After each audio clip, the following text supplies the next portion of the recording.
അതുകൊണ്ട് എന്താണ് മരണം? മരണാനന്തരം എന്താ?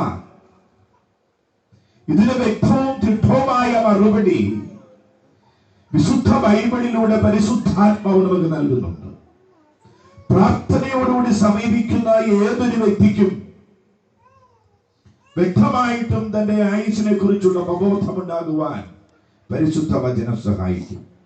ഇന്ന് രാത്രി വേദപുസ്തക അടിസ്ഥാനത്തിൽ 3 മരണങ്ങൾ ഞാൻ നിങ്ങളുടെ മുമ്പിൽ വയ്ക്കുവാനായിട്ട് ആഗ്രഹിക്കുകയാണ്.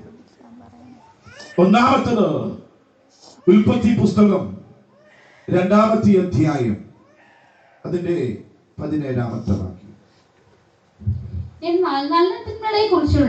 എന്നാൽ നന്മ തിന്മകളെ കുറിച്ചുള്ള അറിവിന്റെ വൃക്ഷത്തിന്റെ ഫലം തിന്നരുത്.